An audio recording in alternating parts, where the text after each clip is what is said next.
Shalom Bapak Ibu Saudara-saudara dikasihi nama Tuhan. Bertemu kita kembali dalam program Santapan Rohani pada saat malam hari ini saudara.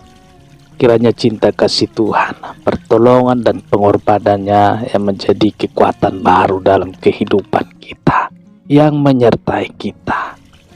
Bapak Ibu Saudaraku yang dikasihi Tuhan, apabila baru pertama kali menemukan video ini saudara, untuk mendapatkan video-video terbaru silakan tekan tombol subscribe-nya dan pilih ikon loncengnya.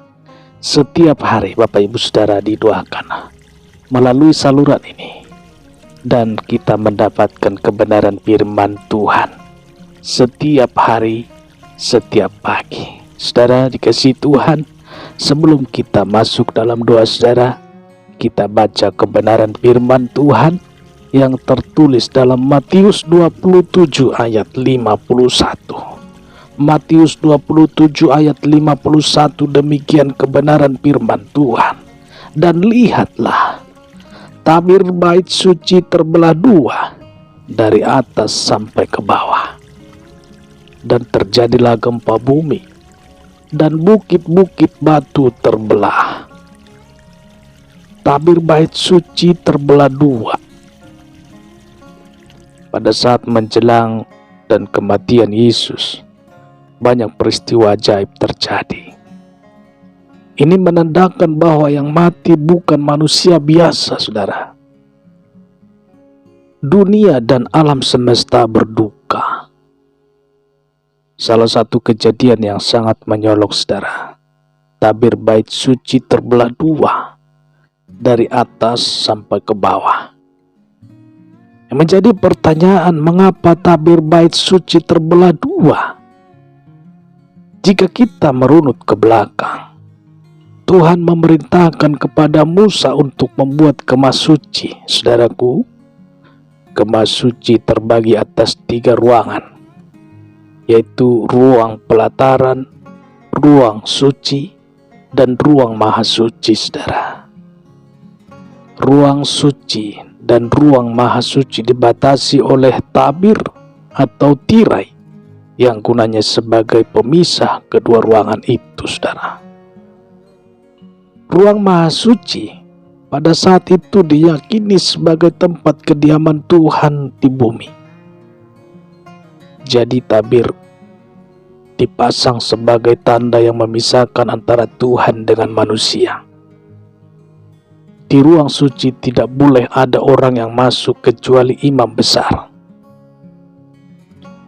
Nah, imam besar juga boleh masuk ke ruang suci hanya sekali dalam setahun untuk mempersembahkan korban.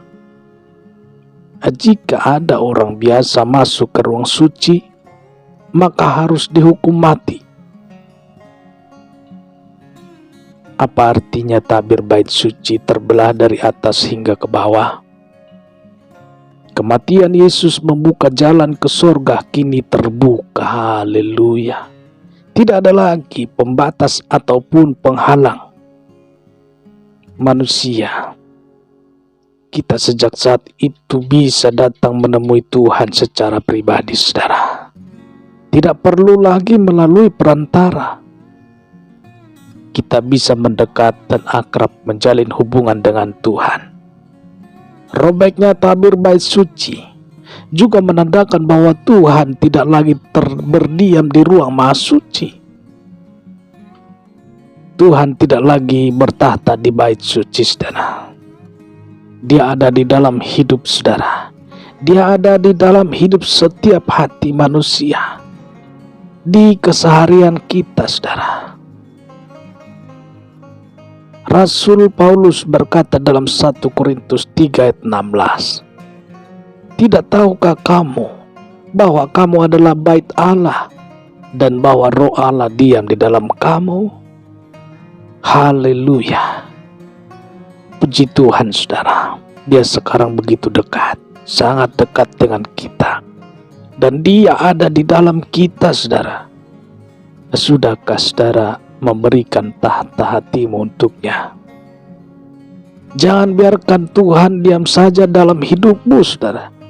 Dia memang tidak pernah dan tidak akan pernah menjadikan Anda robot. Dia tidak akan menerobos untuk tanpa mengundang saudaranya. Dia tidak akan menerobos masuk tanpa Anda mengundangnya, saudara. Dia juga tidak akan memaksa untuk sepihak menduduki tahta hatimu. Firman Tuhan katakan dalam Wahyu 3:20. Lihat, aku berdiri di muka pintu dan mengetok. Jikalau ada orang yang mendengar suaraku dan membukakan pintu, aku akan masuk mendapatkannya. Dan aku makan bersama-sama dengan dia, dan ia bersama-sama dengan aku. Apa dampaknya jika Tuhan menduduki tahta hati kita, saudara? Kita kini tidak lagi sendirian. Haleluya. Kita tidak perlu pontang-panting jungkir balik mempertahankan hidup kita. Ada Tuhan yang akan mengambil alih. Ada Tuhan yang mengelola hidup kita, mobil kehidupan kita. Dia akan berperang menggantikan kita, seperti kata Musa kepada bangsa Israel, Keluaran 14 ayat 14 berkata, Tuhan akan berperang untuk kamu, dan kamu akan diam saja. Ayo saudara, hampiri Tuhan. Undang dia masuk dalam hati saudara. Serahkan tahta hatimu kepadanya. Seberat apapun beban hidupmu, saudara, Tuhan akan menyelesaikannya. Saudaraku dikasihi Tuhan, kita berdoa, saudara. Bapa di dalam sorga, malam hari ini kami bersyukur, sebab sungguh besar kasih-Mu, cinta-Mu dalam kehidupan kami. Terpujilah nama-Mu Tuhan.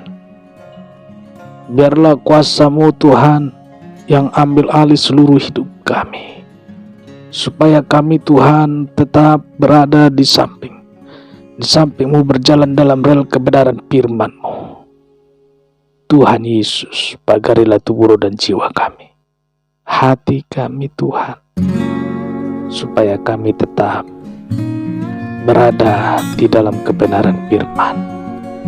Sebentar kami akan istirahat tidur. Saudara, para pendengar yang mendengarkan renungan program Santapan Rohani ini, Tuhan Yesus, bila ada mereka yang mengalami suatu penyakit, Tuhan Yesus, tangan kasih-Mu, kuasa-Mu menjamah, memulihkan, menyembuhkan tubuh jasmani mereka. Di dalam nama Tuhan Yesus, kematian-Mu di Kalvari yang sudah menebus kami seluruhnya. Dalam nama Tuhan Yesus, itu juga penyakit rohani kami, Kau pulihkanlah Tuhan dalam nama Yesus. Terpuji termulialah Tuhan pada saat malam hari ini.